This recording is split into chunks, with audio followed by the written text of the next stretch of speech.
this tribune the gratitude of the Afghan people, Mr. Prime Minister, to the people of the United Kingdom for the taxpayers' money that they've brought to Afghanistan, for the help of the Afghan people, and for the sacrifices that they've made in Afghanistan. I pay the tributes of the Afghan people today to the British men and women in service who have been ready to help the Afghan people even while their lives were in danger and have been in danger. So once again, Mr. Prime Minister, please accept the gratitude of our people and the tributes of the Afghan nation to those sacrifices by the British sons and daughters.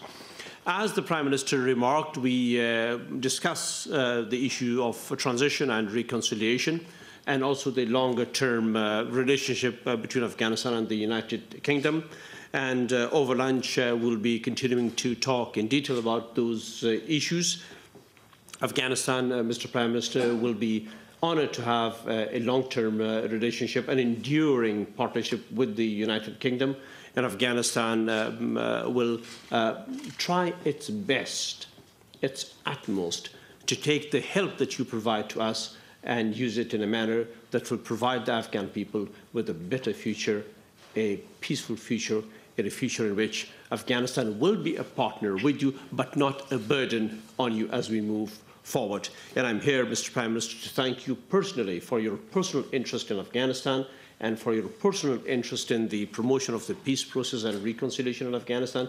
And I hope the two of us can work together with our neighbours in Pakistan and with the United States and our other allies to bring the objectives of an Afghanistan free from violence and terrorism, stable, in peace with itself and with its neighbours, and a prosperous country. And thank you very much, Mr. Prime Minister. Thank you very much. Goals that we all So share. that was President Hamid Karzai, who's speaking at Downing Street with the British Prime Minister David Cameron. Warm words from both sides. David Cameron saying that big progress was being made in Afghanistan. The build-up of Afghan troops was on target. The army, they're now 150,000 strong. Of course, him moving towards the withdrawal of British troops beyond 2015. And of course, Hamid Karzai paying tribute to the role of those British troops in stabilising his country. Well, now on our top story, the unrest in Libya. And the oil installations in the east of the country could develop into battlefronts between pro- and anti-Gaddafi forces. One such region is the opposition-held town of AlJazeera, as Tony Bertley reports. The firing may be practiced, but these men have determination and conviction. Both could still be put to the test. No, like Gaddafi, everybody strong. The AlJazeera people very strong. AlJazeera is one of the last main towns standing before pro-Gaddafi forces in eastern Libya. And if there is an attack, this is where the main line of defence will form. 80 kilometres down the road towards Tripoli is the town of Brega, and this is the new front line in this uprising. A little way past here lies Gaddafi territory. This is our area of control, he told me. After 40 kilometres there are Gaddafi forces. They attacked nearby 2 days ago, and there is still danger here. Understandably, tensions are high here as fighters check for escaping Gaddafi supporters and mercenaries. Confusion is easy, speculation is rife. The threat is real as Brega is strategically important, controlling the main road to Benghazi and also one of the country's biggest oil and gas installations. The state-owned CERT facility processed thousands of barrels of oil a day from the nearby fields. Now, like all the country's oil fields, it is in the hands of the opposition, but they are worried. There are fears that in a final act of retribution, Gaddafi will do what Saddam did in Kuwait in the first Gulf War 20 years ago and set the oil installations and the oil fields ablaze. Oil will be the lifeline for the new Libya, but in the old Libya, relatively few ordinary people benefited from the huge wealth it generated. For a seemingly rich oil-producing country, Libya in the countryside has few trappings of wealth. In Libya, the petrol wealth doesn't reach the people.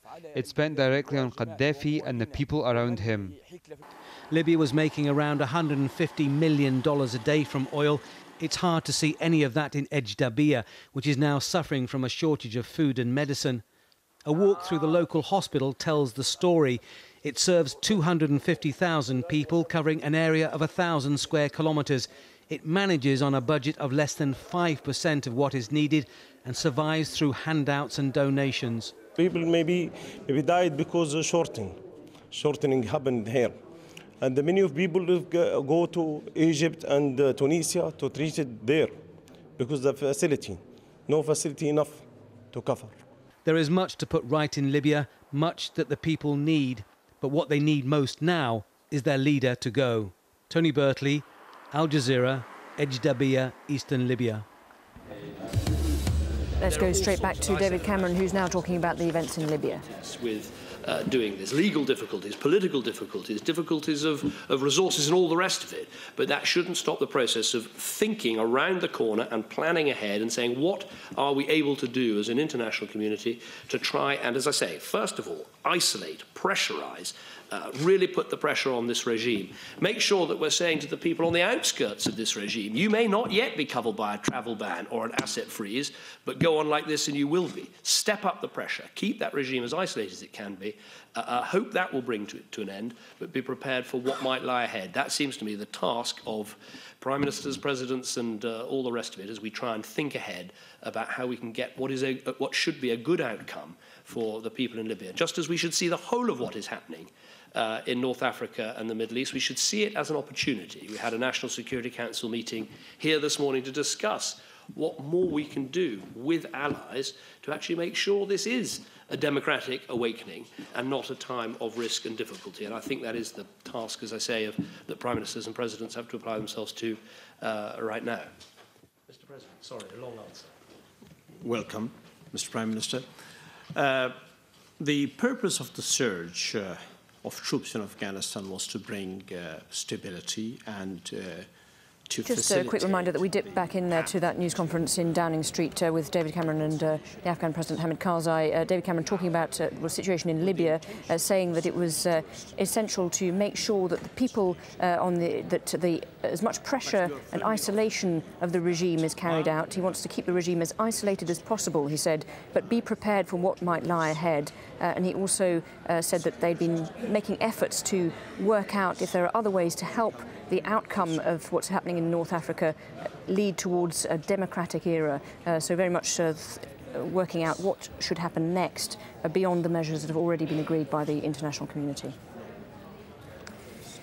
Well, the UN General Assembly is due to follow up recommendations for suspending Libya's membership later on Tuesday. And the UN Human Rights Council is meeting for a second day in Geneva. On Monday, it unanimously condemned the Libyan government's brutal crackdown on its own people. The US envoy to the UN, Susan Rice, has been speaking on US television, where she gave details of the measures taken to reduce Muammar Gaddafi's power. So we're going to squeeze him economically in conjunction with the rest of the international community. We're going to squeeze him militarily. The sanctions that were passed on Saturday night included a comprehensive arms embargo. The European